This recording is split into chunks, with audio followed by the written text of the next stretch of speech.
seluruh orang Kristen merayakan hari naiknya Yesus ke surga,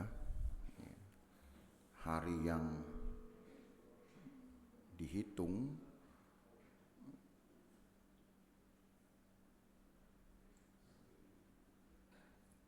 40 hari ya, setelah Yesus bangkit.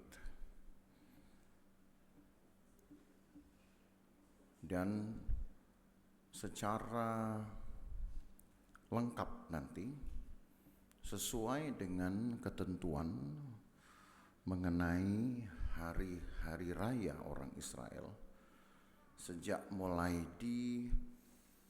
dirayakannya hari raya roti tidak beragi sampai dengan hari raya penuaian, itu harus berlangsung 7 minggu plus 1 hari atau 50 hari ya. Dan peristiwa Yesus ini mulai dari matinya, bangkitnya sampai dia naik ke sorga, itu mengambil tempat, mengambil waktu ya. Momennya itu saudara, mulai dari mati, bangkit, naik, itu mengambil tempat dan waktu di dalam 7 minggu itu ya. Dalam 7 minggu itulah diselesaikan semua pekerjaan kealahan di dalam Kristus. Jadi mati, bangkit, naik itu tidak lama. Yang lama itu dari lahir ke mati, cuman itu yang lama ya. Kalau dihitung-hitung itu berarti di dalam Alkitab ada kurang lebih 34 tahun, ya hampir 34 tahun ya, tidak sampai malah 34 tahun, mungkin hanya 33 tahun 6 bulan ya, kalau dihitung secara detail, secara rinci. Dari lahir sampai ke matinya itu agak lama, walaupun Yesus ini juga termasuk tokoh yang mati cepat, mati muda ya. Kenapa? Karena baru umur 33 tahun sudah mati dia ya. Saudara mungkin kalau baca berita atau ya yang bisa pegang HP ya, sekarang kan emak-emak juga pegang HP juga udah mulai canggih ya gitu. Kalau dulu bingung ini, mencet mana bingung, ada telepon gimana nih berhentiinnya bingung. Sekarang toh udah diam-diam udah tahu gimana cara matiin, nyalain gitu ya. Udah bisa tiktokan segala macam. Jadi kalau saudara lihat di situ di Google ya, tokoh-tokoh agama jarang yang mati muda, saudara. Jarang mati. Kalau tokoh politik banyak. Rata-rata tokoh-tokoh agama ini panjang-panjang umurnya. Yesus enggak. Yesus mati muda, saudara, 33 tahun mati dia. Belum genap 34 tahun sudah mati. Nah itu kita sebut periode paling panjang tuh di dalam hidup Yesus. Tapi sejak dari mati, bangkit dan naik ke sorga, itu hanya berlangsung 43 hari saja. Hanya 43 hari saja kalau dihitung-hitung. Tidak sampai 7 minggu bahkan ya.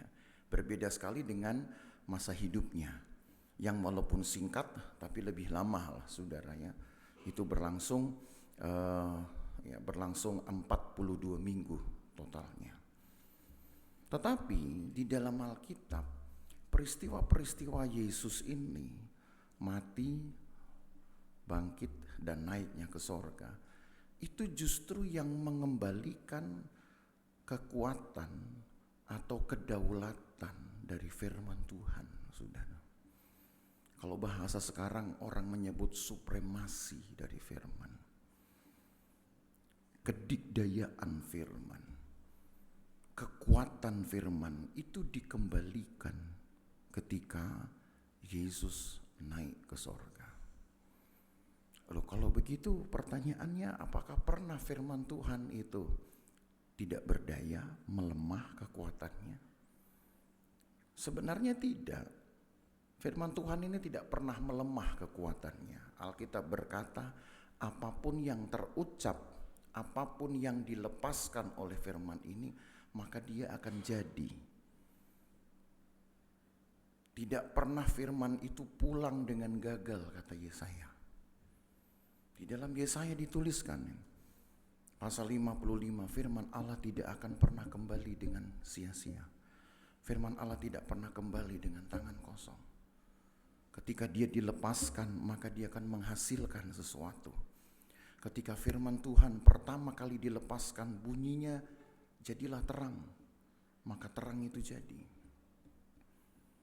Ketika firman Tuhan terus dilepaskan, sampai kemudian datanglah satu bangsa, datanglah kemudian satu kitab, sebutlah begitu.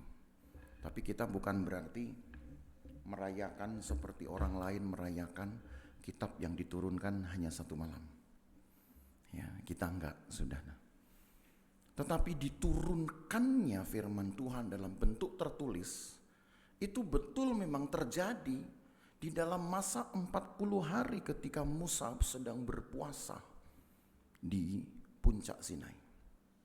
Itu betul memang ada ayatnya. Tapi tidak satu malam. 40 hari, hanya kita nggak tahu di hari keberapa Musa baru mendapatkan firman Tuhan itu. Dalam bentuk yang paling sederhana, dalam bentuk yang paling pendek, yang paling singkat. Hanya 10. Hanya 10. 10 hafal nggak saudara? Ya. 1. Jangan ada padamu Allah lain. Gitu. 2. Jangan membuat bagimu patung. Yang ketiga, bermikir-mikir, apa yang ketiga ini? Oh, jangan menyebutkan nama Tuhan dengan sembarangan. Masih hafal. 4. Udah mulai lupa. 4, 5, 6, 7, 8, 9, 10 tidak ada perubahan sampai hari ini. Ya. Itu tandanya memang tidak hafal, saudara. Sampai kepada jangan memiliki barang orang lain. Jadi kuduskan hari Sabat yang keempat, hormati ayah ibumu yang kelima, jangan membunuh, jangan mencuri, jangan berzina, jangan mengucapkan saksi dusta, jangan mengingini barang orang lain. Tuh 7, tadi 3 udah disebut duluan. Itu 10 harus hafal ya saudara. Ya. Jangan nanti saudara lebih hafal disebut nanti jenis-jenis cabai hijau, cabai keriting, kalau macam lebih gampang dihafal ya kalau ibu-ibu. 10 itu yang paling pendek loh saudara. Turun itu tidak satu malam. 40 hari Musa perlu menunggu di dalam puasanya. Tapi sayangnya di dalam Alkitab kita nggak dikasih tahu di malam keberapa dia baru turunnya. Tapi yang jelas bahwa kenaikan Yesus ke sorga mengembalikan kekuatan firman ini untuk membenarkan seseorang. Nah ini yang mau saya tekankan saudara. Dari dulu firman Tuhan itu tetap bisa membenarkan. Yang mungkin sering kita kenal, kalau firman Tuhan dilepas, pertama akan menghasilkan sesuatu. Menghasilkan produk lah gampangnya. Jadilah terang, terang jadi, yaitu terang produknya. Langit dan bumi jadi karena firman itu produknya. Karena memang di dalam Alkitab berita-berita awal yang disajikan itu, bahwa ketika firman Tuhan dilepas, dia akan menghasilkan sesuatu. Tetapi di dalam berita-berita firman kemudian, terutama ketika diucapkan oleh nabi-nabi, lalu kemudian diucapkan oleh Yesus sendiri, dan masih diteruskan oleh periode rasul-rasul. Maka firman Tuhan ini tekanannya bukan hanya sekedar dapat menghasilkan sesuatu, bukan hanya sekedar bisa menghasilkan produk, tetapi justru yang terutama dia bisa membenarkan seseorang atau menyatakan seorang menjadi benar sekalipun keadaannya tidak benar. Maksud saya, bukan berarti Tuhan itu kemudian memutihkan semua yang kotor, ya, seolah seperti satu kewenangan pejabat negara yang dapat memutihkan sesuatu, ya, memutihkan surat-surat, memutihkan status segala macam. Bukan itu. Tuhan tidak serendah itu, saudara. Lalu serta-merta yang berdosa diputihkan. Tidak, kan ada syaratnya. Ya, syaratnya harus percaya, bertobat, lahir baru. Jadi tidak sembarang diputihkan. Tetapi sekalipun manusia sudah memenuhi syarat itu, kalaupun toh syarat itu dipenuhi, kita sudah bertobat jadi pakai nangis-nangis, ya, pakai guling-guling badan. Sudah begitu kemudian lahir baru. Setelah lahir baru dibuktikan dengan baptisan air, tambah lagi baptisan Roh Kudus sekalipun. Tapi kalau Allah tidak membuat sebuah pembaruan perjanjian antara dirinya sendiri dengan oknum-oknum lain di dalam kealahan, di dalam dirinya sendiri, dia tidak membuat atau tidak membaharui perjanjian, maka apa yang manusia lakukan yang sudah dipenuhi syarat-syarat itu tidak berguna, saudara. Nggak berguna. Mau saudara mandi 7 kali, 7 kali 7, mandi kembang, mandi batu bara kayak, kalau kuat, supaya apa? Bersih yang kotor-kotor semua, supaya apa? Larut semua. Nggak akan ada pengaruhnya itu. Karena sebenarnya yang menentukan bersih tidaknya itu hanyalah pengakuan Allah. Pengakuan Allah saja. Atau penerimaan Allah. Tapi Allah perlu momentum. Allah perlu peristiwa, saudara, untuk melakukan hal itu. Sebab kalau Allah bekerja dengan sangat mudah, sebab memang bagi Tuhan kan tidak ada yang susah, tidak ada yang mustahil tuh. Apa yang Allah kerjakan mudah buat dia, tapi belum tentu akan melahirkan penghargaan. Orang kalau sudah dibuat mudah kadang lupa terima kasih.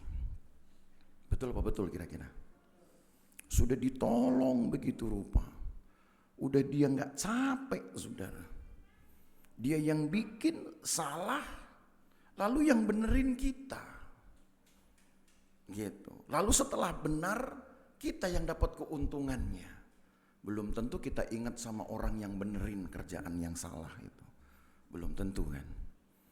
Belum tentu kita ingat sama yang nolong. Paling-paling terima kasih ya. Atau yang paling buruk lagi, tolong sampaikan terima kasih saya ya sama si dia. Udah terima kasihnya pakai apa? Pakai ini lagi pengiriman, saudara ya. Pakai GoPay istilahnya itu. Kita suruh orang lain ngirimin ucapan terima kasih kita. Bayangkan kalau Allah melakukan itu di sorga, mudah kan buat Tuhan. Tapi karena kita nggak tahu bahwa dosa kita sudah dibereskan, hidup kita sudah dibaharui, kuasa Tuhan sudah dipulihkan ke dalam hidup kita, dan kita tinggal terima, kita nggak tahu bahwa Allah sudah melakukannya secara detail, secara rinci. Kira-kira kita mengucap syukur nggak? Sulit loh, saudara. Kita melihat saja orang benerin kerjaan kita, belum tentu kita bisa berbuat sesuatu yang lebih kecuali hanya terima kasih. Paling ya sudahlah, saya beliin kamu deh, saya beliin kamu hadiah sebagai tanda terima kasih saya, cuman itu. Yang kita kasih buat Tuhan ketika Tuhan sudah memutihkan hidup kita, mulai dengan menerima kita sehingga status kita yang berdosa sudah dianggap tidak berdosa. Itu kan yang Allah buat. Ya. Lalu kemudian keadaan kita Tuhan pulihkan, sekalipun memang mungkin secara pribadi kita susah untuk membuat diri kita survive, untuk membuat diri kita bertahan. Tapi Allah yang mampukan, Allah kasih kekuatan. Allah kerjakan itu, saudara, perlu momentum, itu pendeknya. Dan momentum itulah yang dia lakukan berturut-turut dengan mati, bangkit, dan naiknya Yesus. Jadi apa yang Yesus lakukan ini, walaupun usianya sangat pendek, tapi pengaruhnya besar, saudara. Impact-nya besar sekali. Sehingga untuk inilah saya mengangkat tema khotbah ini. Harta di dalam bejana tanah liat. Bejana tanah liat itu kita, saudara. Kita ini bejana tanah liat karena memang kita datang dari tanah liat. Saudara datang dari tanah liat? Atau tanah sengketa? Ya, atau tanah orang? Mungkin. Ya. Atau tanah tak bertuan? Ya, atau tanah tinggi misalkan. Banyakan kita ini malah justru bikin tanah liat ini jadi tanah sengketa sendiri. Bersengketa kita dengan kelemahan kita. Bersengketa malah dengan kebenaran firman Tuhan. Yang harusnya bersengketa dengan kelaliman, kita musuhi kelaliman, malah justru kita sengketakan kebenaran. Tetapi Bapak Ibu Saudara, karena Allah tahu kelemahan kita dan batas kemampuan kita untuk memperbaiki diri, Allah hanya akan melihat motif. Ya, lagi sekali saya katakan, Allah hanya melihat motif, kecenderungan, keinginan, kerinduan di tiap-tiap pribadi, saudara. Baik yang duduk di ruangan ini atau yang di luar, sekalipun mereka akan menonton tunda, saudara. Sekarang pakai siaran tunda ya, kayak sepak bola aja. Tapi yang saudara harus tahu, ketika kita berdiri berhadapan dengan firman dan kita nyatakan bahwa itu adalah Allah, karena memang firman adalah Allah. Kita membaca firman, kita nyatakan kita sedang berhadapan dengan Allah. Maka Allah yang telah memperbaharui kondisi kita ini dari orang berdosa menjadi dinyatakan tidak berdosa. Dari orang yang lemah dinyatakan kemudian sebagai orang yang kuat. Gitu. Pertanyaannya sekarang, apa yang bisa kita lakukan untuk Tuhan? Berkali-kali orang Kristen di dunia ini merayakan semua perayaan-perayaan Kristen. Perayaan-perayaan tentang pekerjaan Allah di dalam Kristus.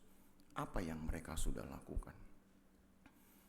Kembalinya kekuatan firman untuk membenarkan orang, itu yang sedang Allah kerjakan khusus kepada mereka yang punya motivasi, yang punya kecenderungan untuk berubah, yang punya kerinduan untuk bertemu dengan Tuhan. Dan itu kiranya ada di antara saudara yang duduk di ruangan ini. Sebab firman Tuhan tertulis begini, saudara. Di dalam Roma pasal 10 ayat 4-8. Hari ini kita akan melihat satu kebenaran ini. Roma 10 ayat 4-8. Sebab Kristus adalah kegenapan hukum Taurat, sehingga kebenaran diperoleh tiap-tiap orang yang percaya.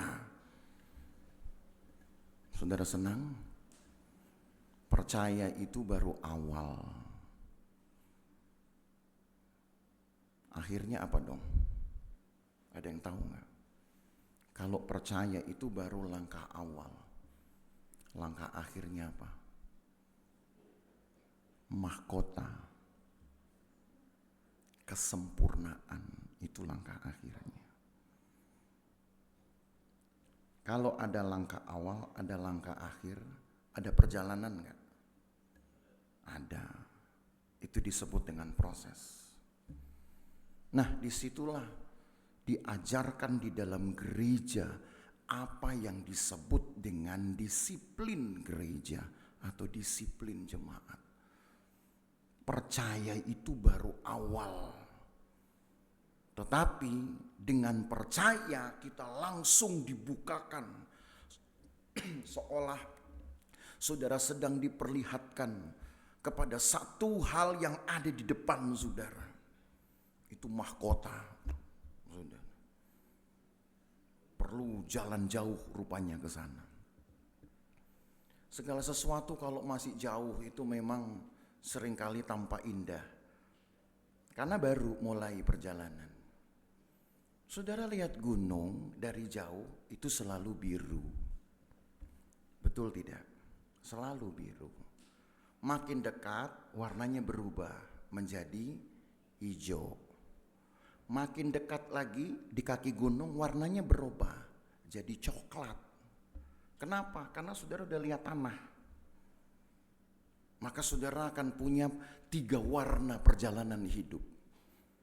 Biru, hijau, coklat. Untung bukan merah, kuning, hijau. Itu pelangi. Ya. Jadi warna perjalanan kita itu baru mulai biru. Semua tampak indah kalau biru. Makin dekat kepada jalan akhir, saudara mungkin masih bisa ngelihat yang segar karena masih hijau. Tapi makin dekat biasanya pilihannya makin susah. Makanya ada ayat bilang, orang yang hidupnya kudus makin mendekati Tuhan, bisa saja dia menjadi jatuh di tengah jalan. Bukan tengah jalan lagi, hampir mengakhiri perjalanan. Itu bisa saja. Ada satu ayat di dalam 1 Petrus pasal 4 ayat 8 ditulis. Saya ke situ dulu ya. Orang benar itu hampir-hampir enggak selamat, saudara. Kalau orang benar hampir-hampir enggak selamat, saudara mau di mana? Pertanyaannya. 1 Petrus pasal 4 ayat 8. 1 Petrus pasal 4 ayat yang ke kok salah saya ini. Yakobus kali itu maksudnya. Sebentar.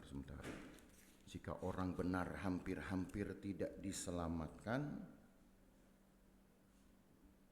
maka apakah yang akan terjadi dengan orang berdosa? Begitulah bunyinya ayat itu. Ayat 18 maksudnya. 1 Petrus 4 ayat 18.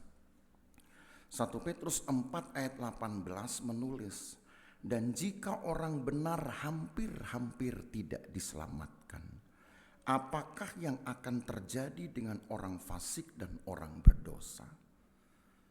Gak usah diomong lagi nih orang-orang rusak ini. Ternyata orang benar saja bisa saja mendekati akhir perjalanan gak selamat. Jadi kita bukan pengusung ajaran sekali selamat tetap selamat, saudara. Sebab ayat ini dengan jelas berkata, orang benar saja bisa saja gak selamat. Hampir gak selamat. Pertanyaannya kenapa? Kan sudah orang benar. Kita mundur lagi. Status benar itu bagaimana? Ini yang mau kita bahas. Status benar itu adalah ketika kita mulai menerima Yesus, percaya, dan kita terus jalani itu sampai nanti di akhir kita mendapatkan mahkota kehidupan atau kita sempurna. Nah itu baru selamat. Oh sekarang saya belum dong kalau begitu. Saya belum selamat. Keselamatan yang saudara terima itu baru Allah kerjakan di dalam jiwamu. Di dalam rohmu dulu. Tubuh yang saudara pakai ini masih daging, tidak mewarisi sorga. Kita gak bisa nganter orang dalam dagingnya ini ke sorga. Seseorang harus mati dulu untuk bisa naik ke sorga. Mesti mati dulu saudara kalau mau naik ke sorga. Ada yang mau naik ke sorga hari ini? Kita berdoa supaya Tuhan ambil nyawanya hari ini. Karena cuma itu jalannya.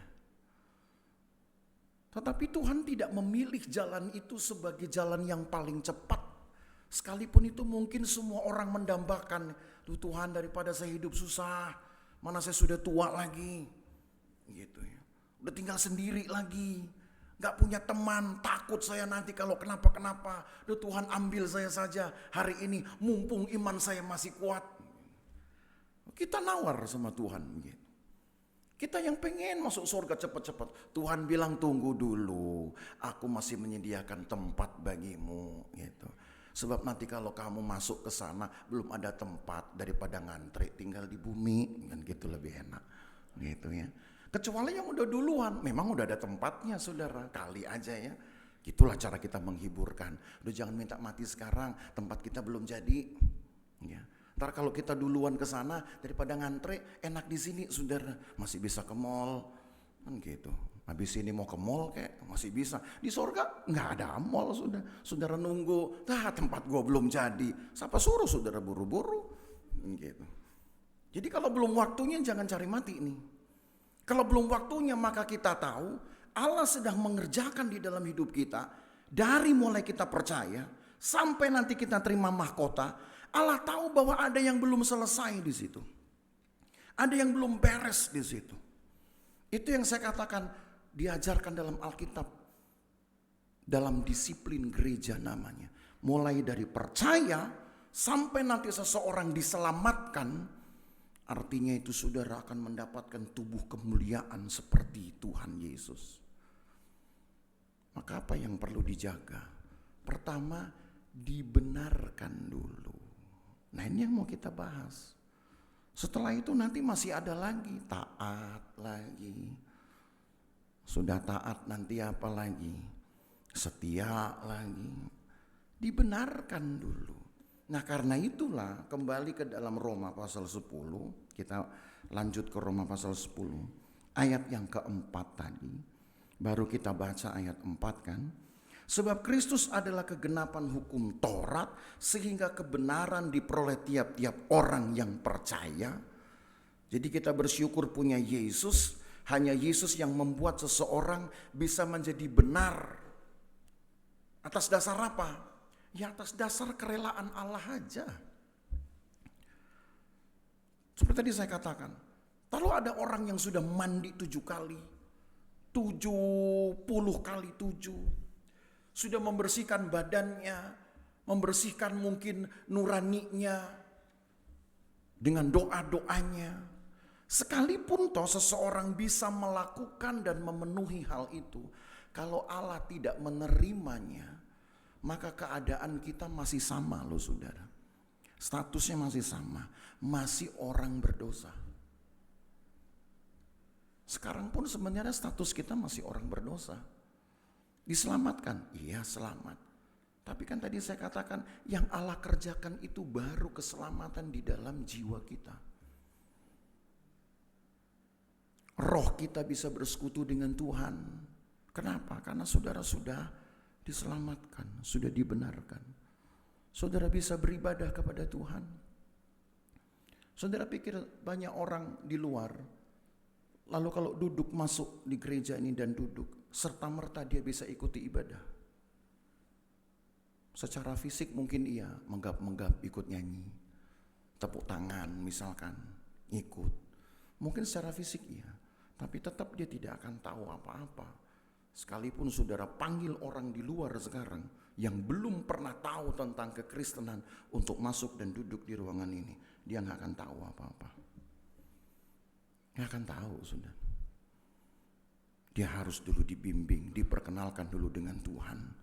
Baru setelah itu dia percaya, dia komit, oh ya saya percaya. Saya akui sekarang, saya terima Yesus sebagai juru selamat. Baru pengakuan itu Alkitab bilang menjadi dasar Allah kerjakan kemudian. Mulai dari pembenaran. Bedanya saudara dengan orang-orang dunia ketika saudara masuk di ruangan ini. Saudara duduk di ruangan ini, bedanya cuma satu. Untuk orang-orang percaya, Allah akan terima hidup saudara sekotor apapun. Kau nyanyi, Tuhan terima. Tuhan terima. Nggak usah berdoa, Tuhan terimalah persembahan kami sebagai bau harum. Tuhan bilang, itu mah cuman bahasa doa. Ya memang harum semua bau persembahan kita. Bagaimana kita tahu itu harum? Siapa yang tahu mungkin dari jalan ke sini saudara baru nyumpahin orang. Dasar lu ya, kemarin lu lempar-lempar rumah gue. Saudara masuk di gereja, pujilah baru 5 detik saudara nyumpahin orang loh saudara. Enggak sih, enggak di sini. Ya, di sana sini. Tapi toh Tuhan terima saudara. Begitu Tuhan saudara bilang Tuhan minta ampun yang tadi, asal minta ampun loh ya. Kalau nggak minta ampun ya sudah sama aja. Tuhan minta ampun, tadi itu lupa, tadi itu keceplosan. Emang dasarnya saya latah. Saya janji besok enggak gitu ya. Saya janji besok enggak, jangan dibalik. Besok enggak janji, jangan saudaranya. Janji besok enggak. Ya, jangan dibalik. Besok enggak janji. Itu lain cerita. Lo sopan enggak boleh begitu. Janji besok enggak. Tapi saudara diterima loh. Saudara berdoa diterima sementara hidup kita masih penuh dengan dosa. Tapi kalau orang lain datang ke sini, apakah perlakuannya sama? Enggak. Kenapa? Sekalipun Allah baik, Allah bisa melakukan itu, tapi orang ini kan enggak tahu apa-apa. Dikasih sesuatu yang berharga, dia enggak tahu nilai barang. Itu pun sia-sia. Dikasih emas, dikasih harta, dikasih mutiara, tapi orang ini nggak tahu harganya. Kan bisa menjadi benda yang tidak bernilai buat dia, saudara. Paham maksud saya? Jadi yang membedakan kita dengan dunia itu apa? Percaya kita, dan karena percaya kita, Allah kemudian menerima hidup kita. Dan itu yang Allah kerjakan, saudara. Ketika dia bangkit dan kemudian dia naik ke sorga. Makanya dilanjutkan oleh Paulus dengan ayat 5. Sebab Musa menulis tentang kebenaran karena hukum Taurat. Orang yang melakukannya akan hidup karenanya. Tuh, Musa pernah menulis tentang ketentuan itu. Di kitab Keluaran dituliskannya. Saudara, di kitab Imamat 18 ayat 5. Kita belum ke situ saudara ya. Tapi kalau kita mau baca sih gak apa-apa. Ayat ini berkata, kebenaran karena hukum Taurat itu adalah orang yang melakukannya akan hidup karenanya. Coba kita cek ya. Imamat 18 ayat 5 bunyinya seperti apa. Kita memang sudah bahas kitab Imamat, tapi kita kan belum sampai pasal ini. Kita baru sampai pasal 12 kemarin. Nah di pasal 18 ayat yang kelima, di situ ditulis, kita lihat Imamat 18 ayat 5. Sesungguhnya kamu harus berpegang pada ketetapanku dan peraturanku. Orang yang melakukannya akan hidup karenanya. Akulah Tuhan. Keren kan saudara? Makanya kenapa kita perlu belajar kitab-kitab perjanjian lama. Jadi Kejadian urut. Sekarang ya alhamdulillah kita masuk Imamat 12 setelah 2 tahun lebih. Tujuannya apa? Nanti saudara akan tahu yang dikhotbahkan Yesus, yang dikhotbahkan Paulus, yang dikhotbahkan juga oleh rasul-rasul yang lain, semuanya itu dari perjanjian lama. Mereka itu gak punya bahan khotbah baru, saudara. Kalau saudara mau tahu. Bahan khotbahnya sudah ada dari dulu. Yesus datang tinggal buka kitab-kitab perjanjian lama, dia khotbahkan. Paulus juga begitu. Makanya ini kan dia kutip Imamat 18 ayat 5. Dia masukin di catatan Roma pasal 10 ayat 5. Nanti saudara akan lihat kutipan yang lain, ada. Dari pembacaan kita ada 2 kutipan dalam perjanjian lama. Itu maka saya katakan apa yang Yesus kerjakan ini sedang mengembalikan kedaulatan firman. Kedaulatan atau supremasi firman. Yang saya sebut firman ini maksudnya perjanjian lama. Jadi tidak boleh ada orang yang hanya pikir perjanjian baru lebih enak, bacanya lebih enak. Perjanjian lama udah kitabnya kebanyakan, tulisannya rapat-rapat. Yang membosankan itu yang dicinta Tuhan, saudara. Makanya kalau baca Alkitab mulai dari perjanjian lama. Tadi siang Abed tanya sama saya, gimana ya, apa yang bagus saya lakukan? Saya bilang, baca Alkitab ringkas dari kitab Kejadian. Saya bilang, widih katanya. Oh iya, harus. Saya bilang, anak kita aja, si Hagatha itu dari SMA, saudara, kelas 1, sudah mulai meringkas Alkitab sampai kitab Hakim-Hakim. Hanya karena mau kuliah aja dia udah gak selesaiin lagi. Cuman kalau diingetin, Bung lanjut gak? Belum, sibuk Pak. Nah, gitu. Udah sibuk, udah ngerti sibuk. Jadi Alkitabnya pending, saudara. Tapi sampai Hakim-Hakim dia ringkas. Saudara jangan kalah dong sama anak SMA. Ya. Ringkas Alkitab. Nanti setelah ringkas saya kasih nilai. Saya kasih rapot setelah itu. Ya, nanti ini Bapak A dapat nilai rapot meringkas Kejadian 80 kan.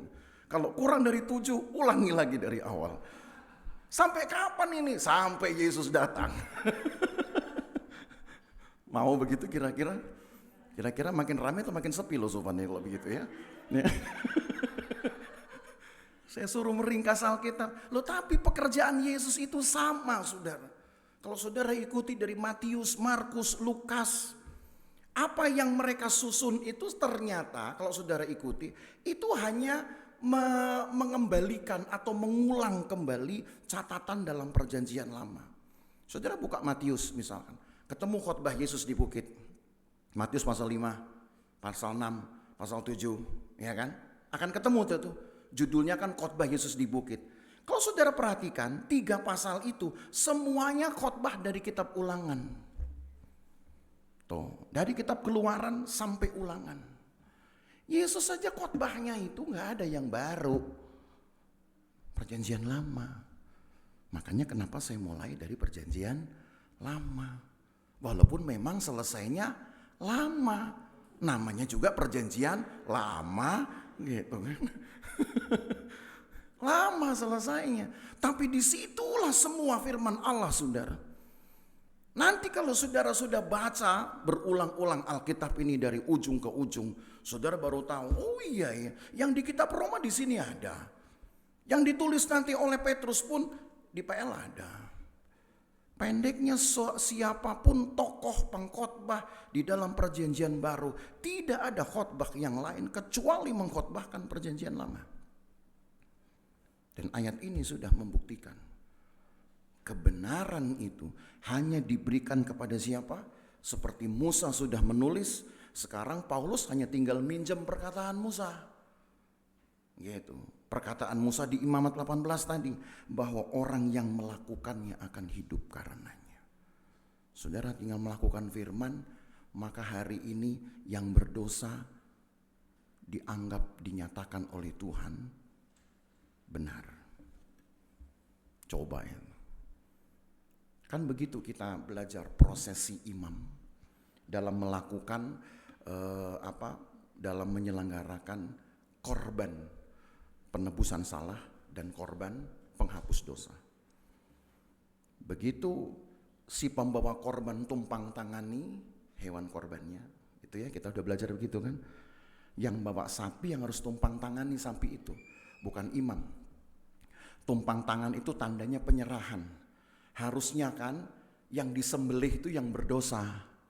Cuman jadi salah kalau manusia disembelih, saudara.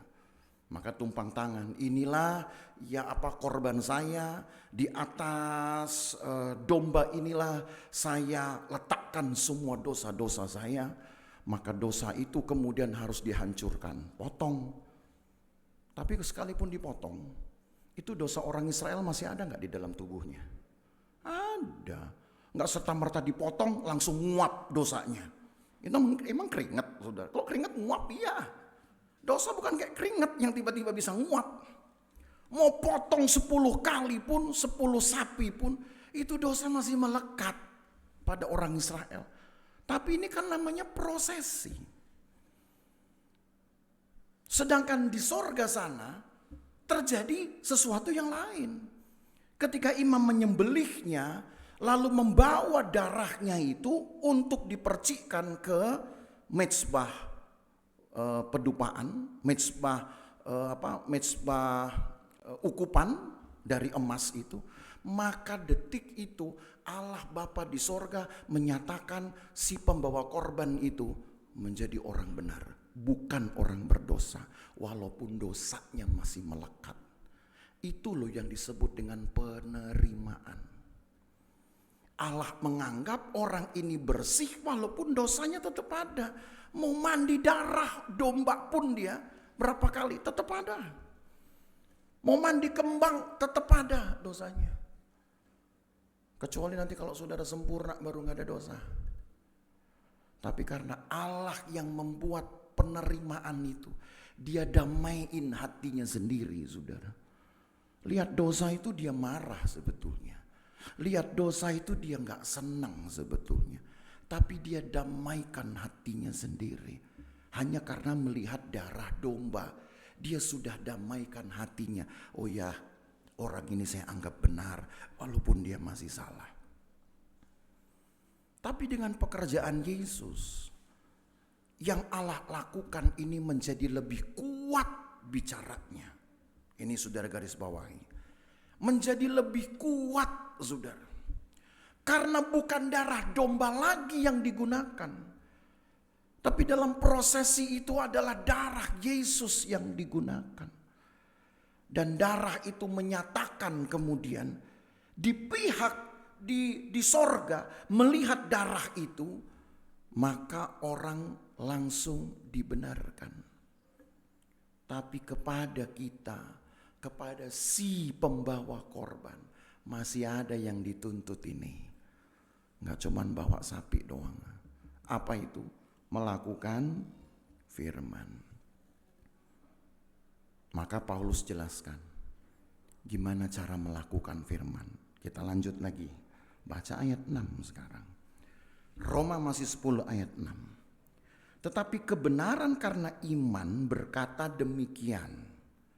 Jangan katakan di dalam hatimu, siapakah akan naik ke sorga, yaitu untuk membawa Yesus turun.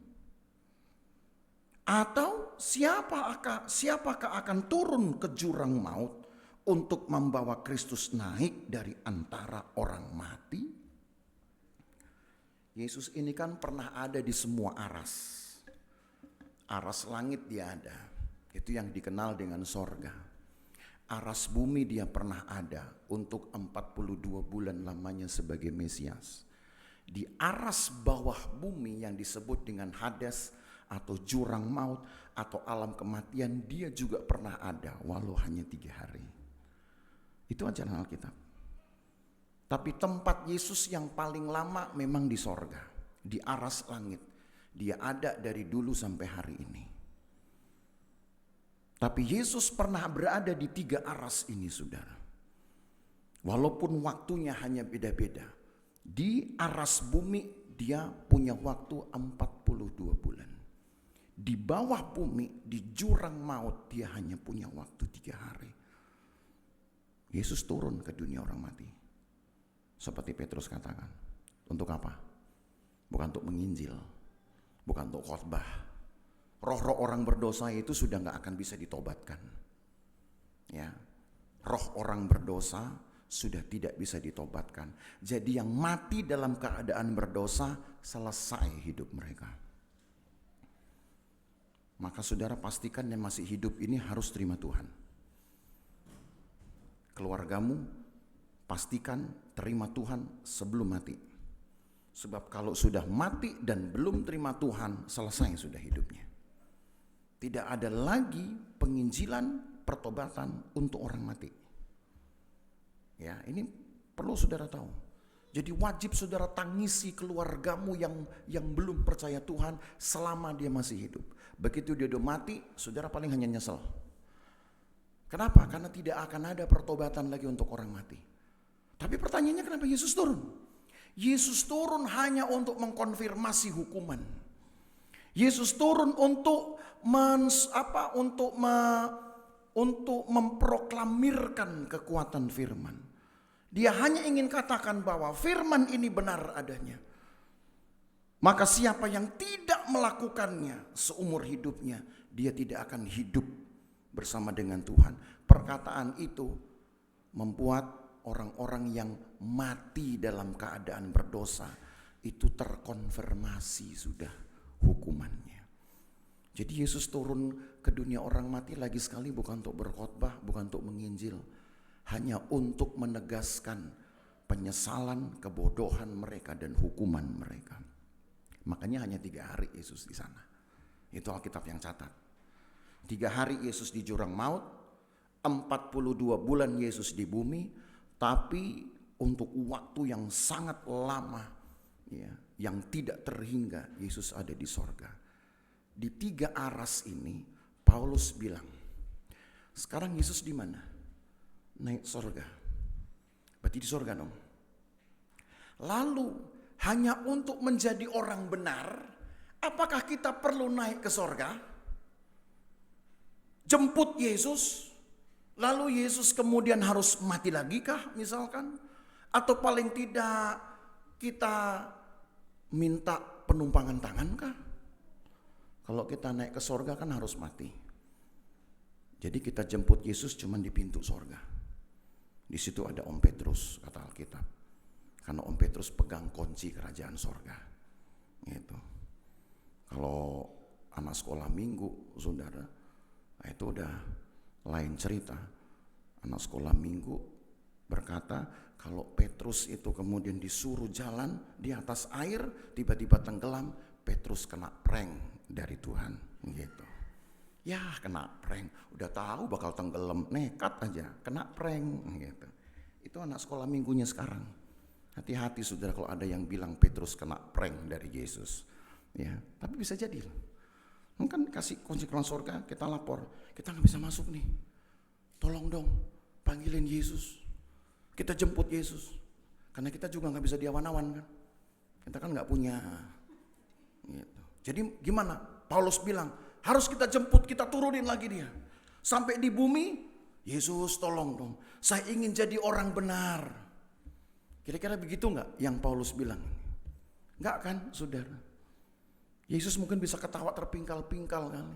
Ngapain lu repot-repot nyusulin gue? Gitu kan. Emang gue nggak bisa turun? Ya. Apa yang Paulus lakukan ini, katakan ini untuk menunjukkan bahwa prosesi menjadi orang benar nggak seribet yang kita bayangkan. Nggak perlu berdoa minta Tuhan, turunlah engkau untuk menumpangkan tanganmu. Lalu kemudian setelah ditumpangkan tangan, baru kita mungkin merasa menjadi orang yang lahir baru. Hati-hati saudara, kekristenan sekarang sudah mulai banyak menunggu konfirmasi yang rada-rada halusinasi. Nanti ada orang cerita, Pak Pendeta, saya didatangi sama orang tadi malam. Siapa? Pendeta saya dulu yang mati misalkan gitu. Dia punya pendeta, saudara. Pendetanya udah meninggal. Dia rindu banget ketemu pendetanya ini. Gitu. Tahu-tahu entah mungkin karena orang mimpi, saudara ya. Karena saking rindunya. Dia bilang, wih saya ketemu pendeta. Oh ya? Ya pendeta saya itu berdiri jauh. Terus ngapain? Ya belum berdiri. Cuman gini-gini aja. Gitu. Terus ke sana? Enggak, saya nggak bisa ke sana. Tapi dia mendekat, misalkan begitu. Lalu dia tumpang tangan saya. Setelah itu hilang. Pengalaman orang beda-beda loh saudara. Tapi ada juga yang cuman ngecap, tahu ngecap. Yang nggak punya pengalaman tapi ngikut-ngikut. Saya juga. Saya malah didatengin mangkong saya. Engkong datengin saya. Kenapa? Ya karena memang pas lagi saya rindu banget. Lalu dia berdiri jauh. Kenapa? Bawa kue ranjang soalnya. Gitu, misalkan. Lalu kita udah, Kong datang gitu. Lalu Kong datang, dia tumpang tangan saya. Saya nanya, waktu hidup engkongmu pernah tumpang tangan? Enggak. Itu tipu punya saya bilang udah. Ya, giliran hidup enggak pernah tumpang tangan, mati tumpang tangan saudara. Yang begitu jangan dicari. Tapi udah banyak Kristen halu.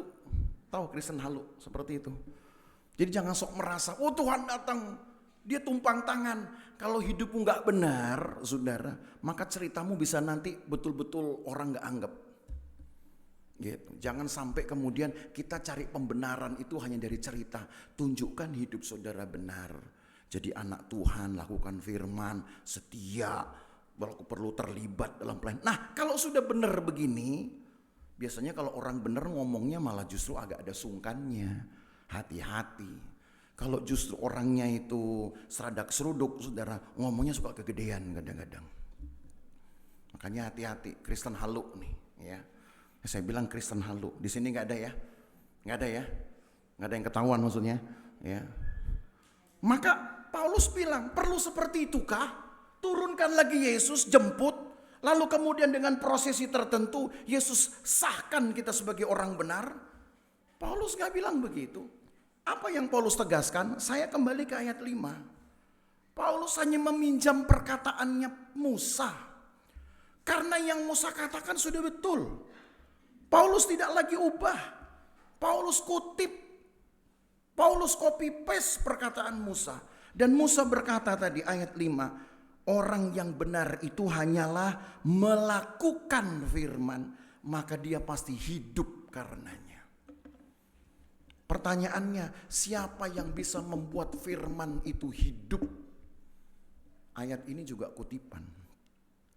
Ayat yang Paulus sebut ayat 6. Tetapi kebenaran karena iman berkata demikian, jangan katakan di dalam hatimu siapa akan naik ke sorga. Itu juga tercatat dalam kitab Ulangan. Ya, kita baca lagi. Kan tadi saya bilang kan, ada dua kitab Ulangan dikutip di tulisan di 4 ayat Paulus ini. Ulangan 30 sekarang.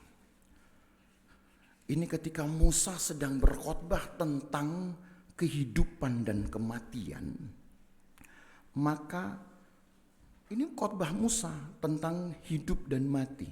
Judul khotbah Musa adalah kehidupan dan kematian. Maka Ulangan 30 ayat 11 dan ayat 12 tertulis begini. Sebab perintah ini yang kusampaikan kepadamu pada hari ini tidaklah terlalu sukar bagimu dan tidak pula terlalu jauh.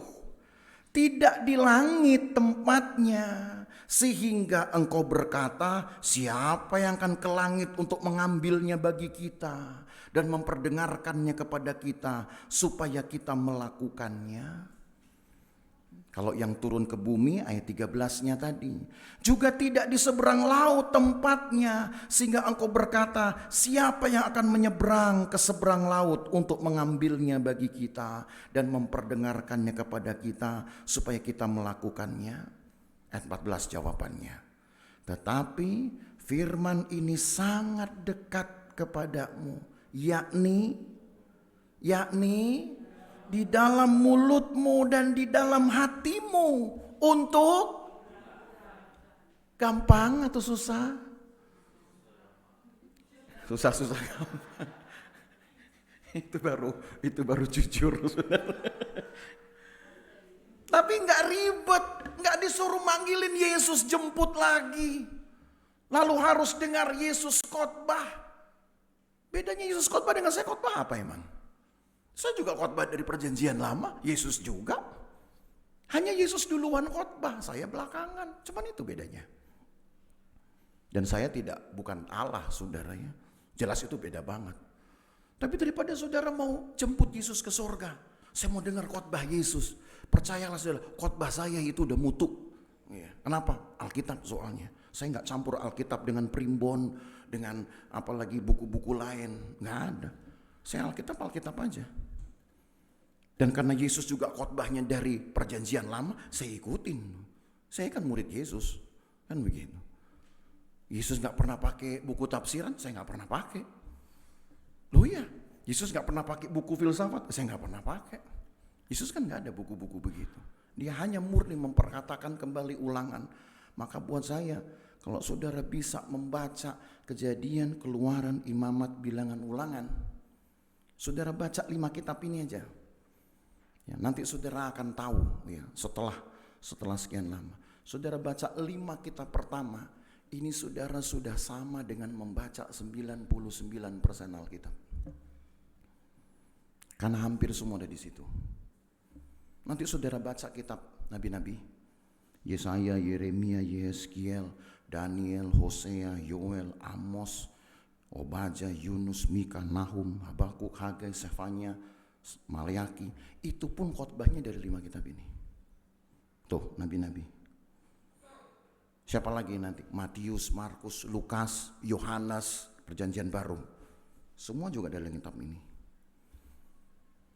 Siapa lagi? Paulus nanti, Roma, Korintus, Galatia, Efesus, Filipi, Kolose, itu juga ada 5 kitab ini.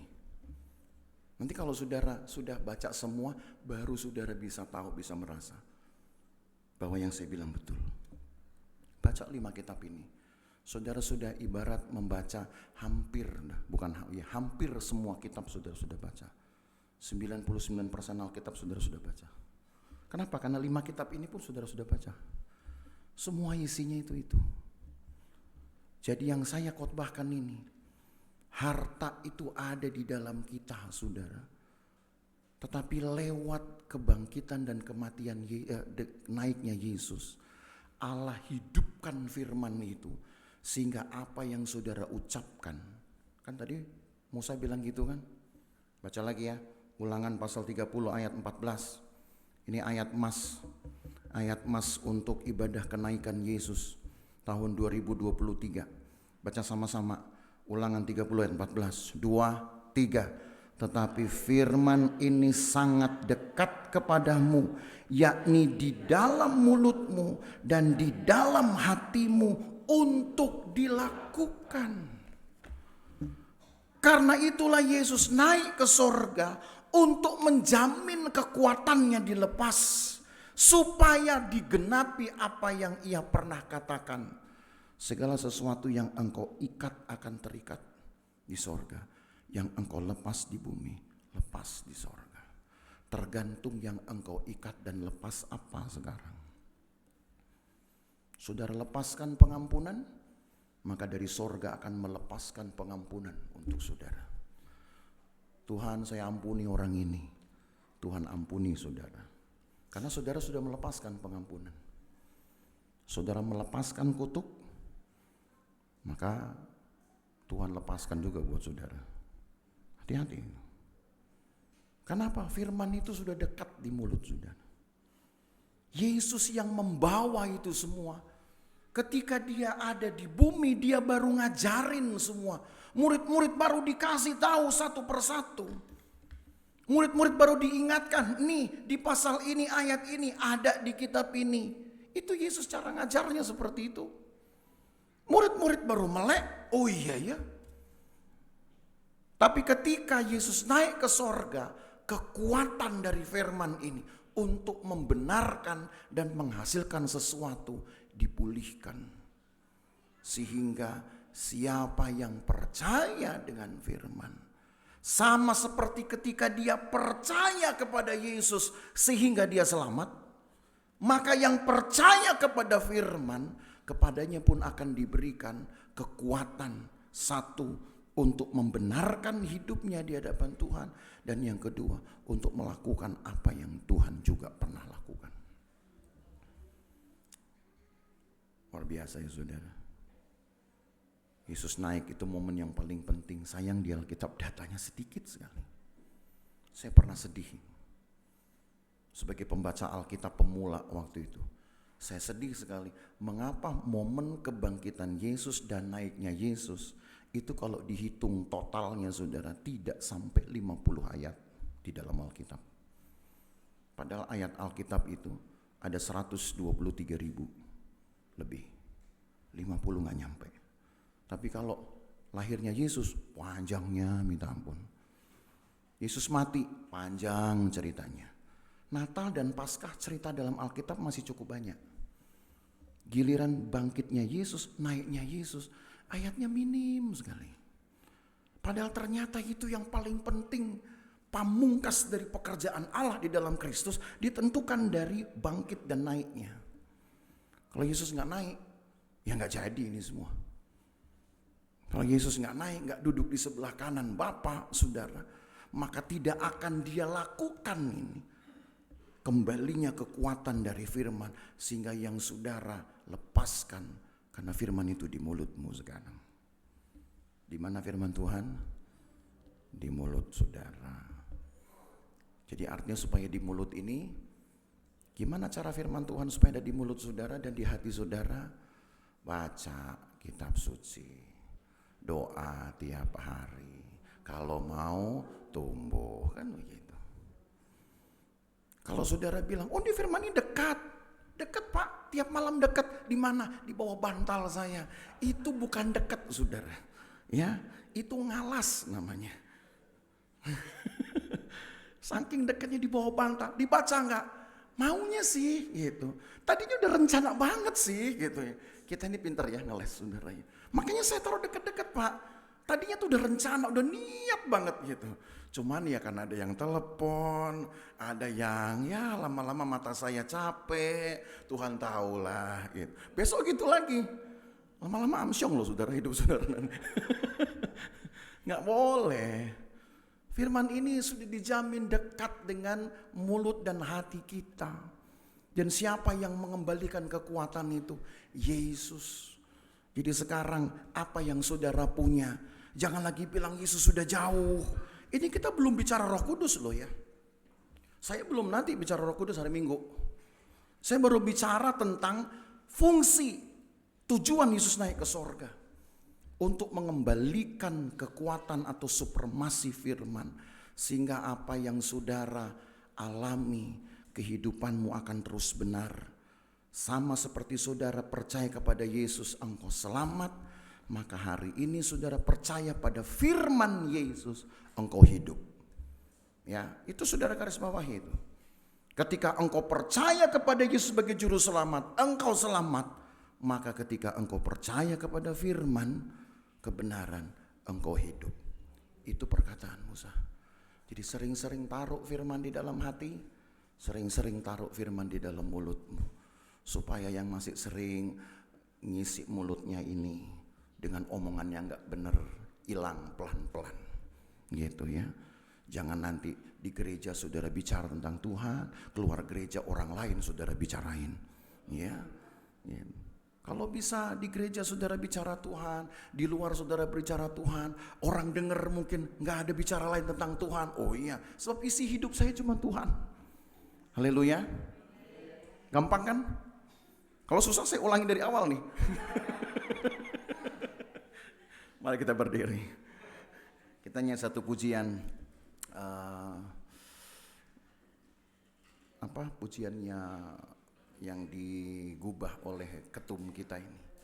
Betapa rindu hatiku diam di hadirat. Mari kita berdiri saudara. Nyanyikan lagu itu. Apalagi nanti kalau Roh Kudus bertakhta dalam hati kita. Maka bukan hanya sekedar hidup yang kita punya, tetapi kekuatan, kuasa. Betapa rindu hati diam di hadirat-Mu, memandang wajah yang mulia dalam kekudusan-Mu.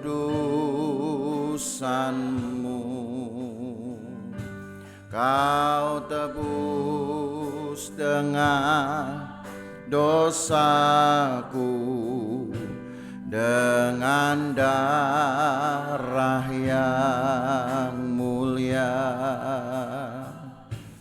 dan ku layak menghampirimu. Ku angkat hatiku menyembah Kau Tuhan.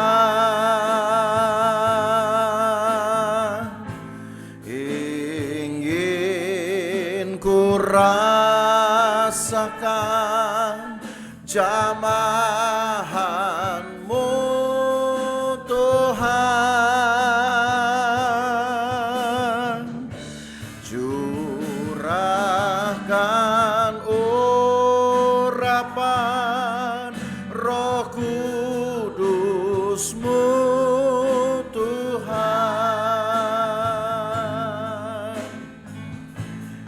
biar hidupku penuh melimpah.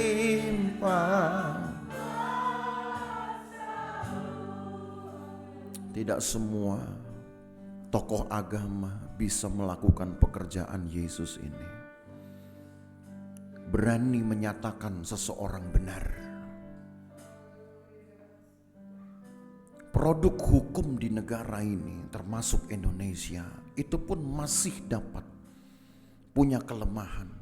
Sekalipun ada putusan hakim, putusan pengadilan, orang yang bersalah itu dibenarkan, tapi tetap saja tidak ada kebenaran Allah di dalamnya. Karena kebenaran itu masih bisa dibayar. Kebenaran masih bisa diperalat, saudara.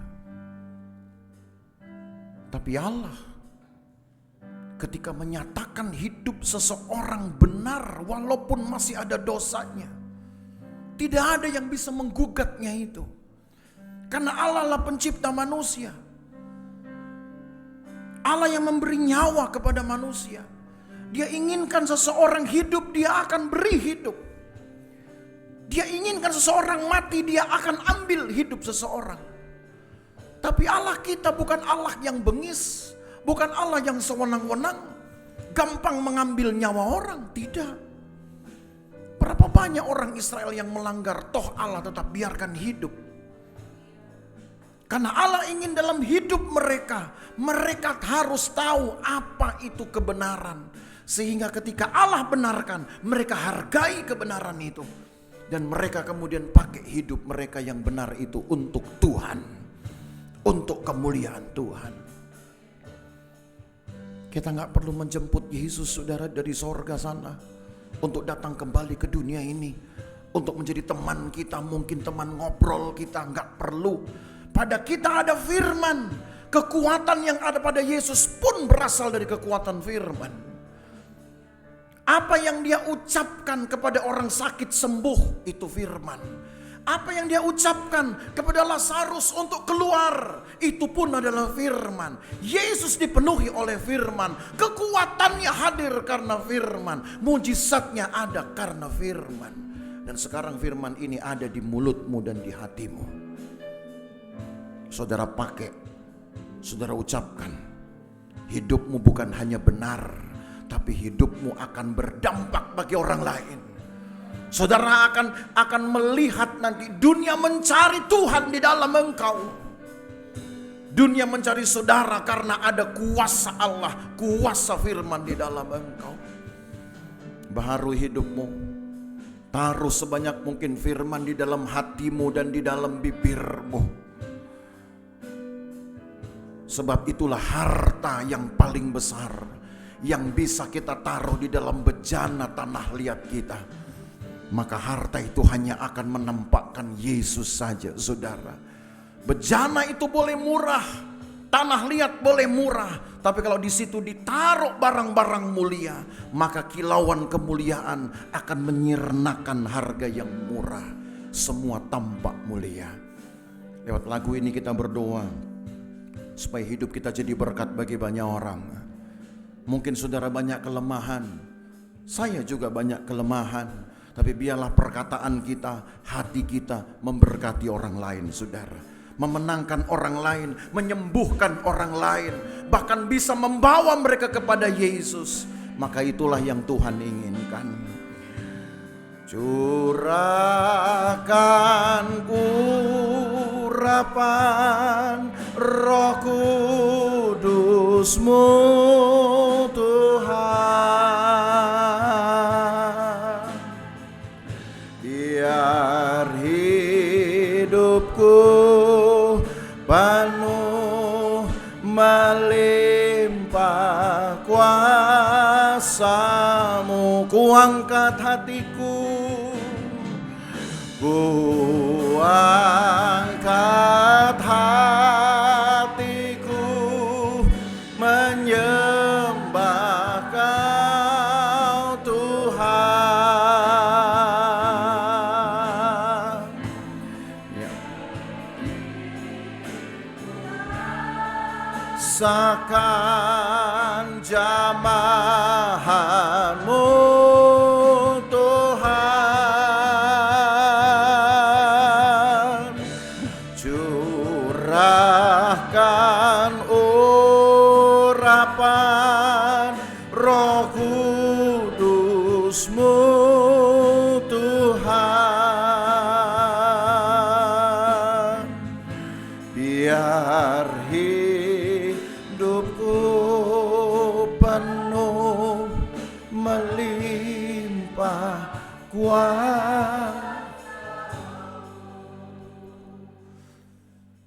Tuhan jamah kami. Haleluya.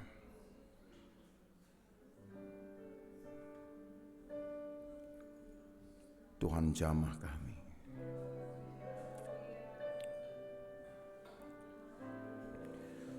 Kami sudah dengar banyak firman. Kami sudah miliki firman. Tapi Tuhan ampuni kami jikalau kami belum menyimpan firman ini di dalam hati dan mulut kami. Sementara yang Tuhan inginkan agar firman ini selalu terisi, mengisi hati dan mulut kami. Kami perlu Engkau, kami tinggal ucapkan firman, maka semua akan jadi. Kami tidak perlu membawa Engkau turun lagi dari sorga. Kami cukup perkatakan firman ini saja. Tapi kalau kami belum memilikinya, belum menyimpannya di dalam hati dan mulut kami, ampuni kami Tuhan. Kami sekarang mungkin masih jauh seolah dari firman. Tapi kiranya firman Tuhan ini akan membaharui kami, supaya kami dekatkan hidup kami dengan firman. Naikmu ke surga telah mengembalikan kekuatan firman, kedaulatan firman.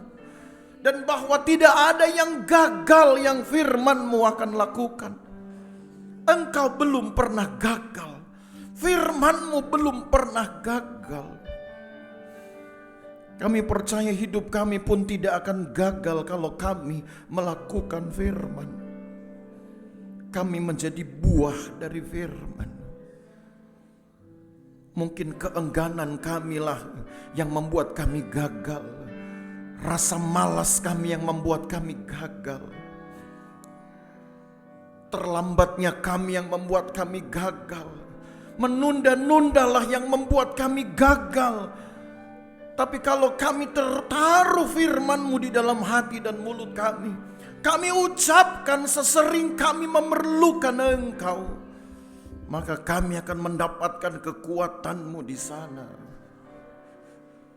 Kami akan mengalami Engkau Tuhan. Terima kasih Yesus. Tuhan jamin firman ini buat kami. Karena firman ini Engkau berikan sejak kami belum ada pun. Kami sudah punya firman. Terima kasih Tuhan, berkati umat-Mu, berkati hari-hari mereka, berkati aktivitas mereka, berkati dari pagi hingga pagi hari. Matahari terbit menyinari tubuh mereka, maka sinarilah dulu dengan kemuliaan Allah. Hangatkan dulu mereka dengan kemuliaan-Mu ya Tuhan. Sertai dulu umat-Mu dengan berkat-berkat Tuhan. Mereka pulang, mereka beristirahat, maka disitulah berkat Tuhan akan mengisi rumah-rumah mereka. Tepat seperti kata firman-Mu. Lakukanlah ya Tuhan, karena kami hanya punya Engkau. Kami tidak punya yang lain, kami hanya punya Engkau. Dan izinkan kami punya pengalaman semakin banyak bersama dengan Engkau. Berkati umat-Mu ya Tuhan. Berkati untuk kegiatan hari-hari. Ibadah 10 malam kami pun Tuhan akan beserta. Supaya apa yang kami lakukan ini benar-benar untuk meneguhkan kekuatan Allah itu ada di dalam hidup kami. Terima kasih banyak Tuhan Yesus. Kami sudah terima firman-Mu. Kami akan pulang sebentar. Tuhan jagai kami di jalan, jauh maupun dekat, berkendaraan berjalan kaki. Tuhan jagai tiba di rumah dengan selamat dan sukacita, dijauhkan dari celaka perbuatan jahat orang lain. Maka Bapak Ibu Saudara sekalian, pulang dengan bawa berkat dari Allah Bapa, kasih sayang dalam persekutuan dengan anaknya Yesus Kristus, penyertaan Roh Kudus memelihara kita dari hari ini sampai selama-lamanya. Dan berkat ini kita terima di dalam nama Tuhan Yesus Kristus. Segala kemuliaan hanya bagi Tuhan.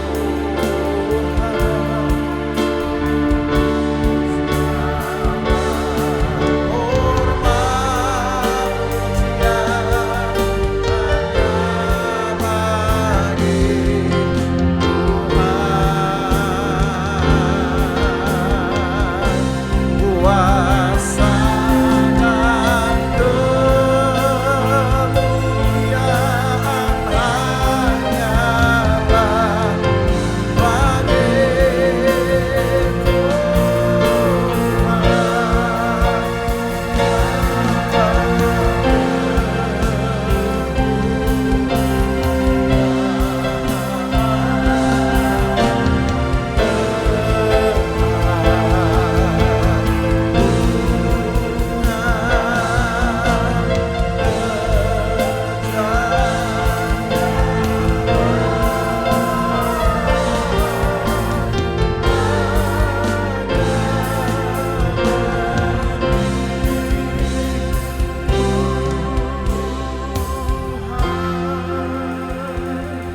Jemaat yang diberkati bersama kita berkata, amin.